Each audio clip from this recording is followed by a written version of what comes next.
मशहूर शायर केफी आजमी की पुत्री शबाना आजमी की धरती आजमगढ़ की महिलाओं ने भारतीय जनता पार्टी के शासनकाल में मिली सुरक्षा, शिक्षा और जन कल्याणकारी सुविधाओं को लेकर जो कहा, वो निश्चित ही समाजवादी पार्टी के मुखिया की इस फागुनी बयार में पसीने छुड़ाने के साथ चिंता लोकसभा चुनाव में बढ़ा दी है। आजमगढ़ के सांसद दिनेश लाल यादव पर भारतीय जनता पार्टी ने तीसरी बार फिर भरोसा करते हुए आजमगढ़ लोकसभा से अपना प्रत्याशी बना दिया है। आजमगढ़ इसके 2022 के पहले यहाँ के सांसद थे अखिलेश यादव। उपचुनाव में उन्होंने अपने भाई धर्मेंद्र यादव को मैदान में उतारा तो दिनेश लाल यादव उर्फ निरहुआ जो सिने स्टार हैं, उन्होंने उन्हें मात दे करके आजमगढ़ में कमल खिला दिया।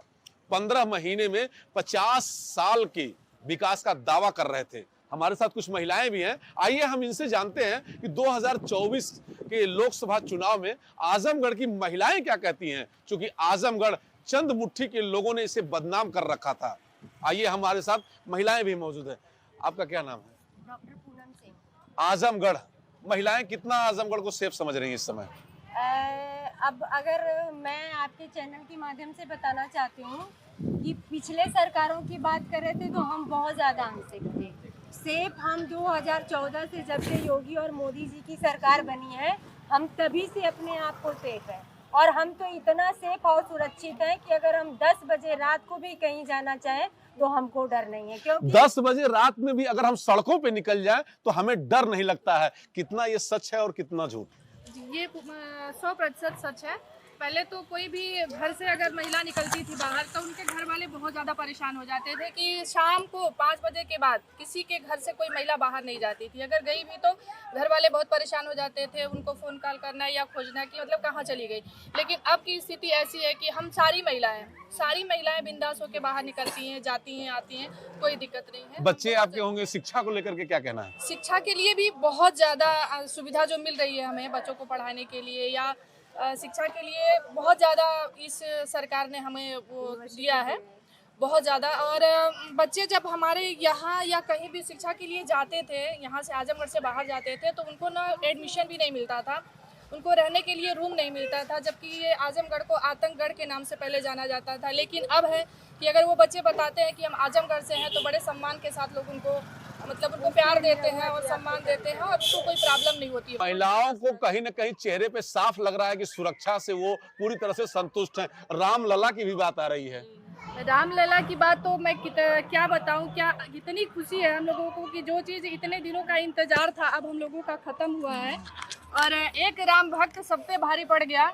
और रामलला जो है टेंट में रहते थे, आज उनका भव्य मंदिर बन गया। तो हम सभी सनातनी है, राम भक्त हैं, हमें बहुत ज़्यादा खुशी है और हम चाहते हैं कि नहीं मोदी जी फिर से आएँ और हमारे लिए जो भी है वो एक राम भक्त सब पर भारी पड़ गया। देखिए, कहीं न कहीं इन महिलाओं का सीधा वार विपक्ष पे भी है कि हम इस बार पूरी तरह से रामलला को जो लाए हैं उन्हीं को हम भी लाएंगे। अच्छा, ये बताइए कि रामलला भी है और सुरक्षा भी है, महिलाओं को सुरक्षा चाहिए तो सुरक्षा से संतुष्ट दिख रही हैं, और क्या अब डिमांड आगे है? एयरपोर्ट तो बनी गया है। मैं आपको बता दूं कि राम कहते हैं ना राम राज, तो राम राज मोदी जी ने वापस ला दिया है। राम राज में एक ही होता है, उसमें होता था कि शिक्षा, कमाई और दवाई, तो सारा कुछ है। और हम महिलाओं को तो आत्मसम्मान, सुरक्षा सब कुछ मिला है, तो इसलिए मोदी के अलावा हमारे पास कोई विकल्प ही नहीं है। और हम कह रहे हैं कि जिस रामलला को लाने के लिए हमारे पूर्वज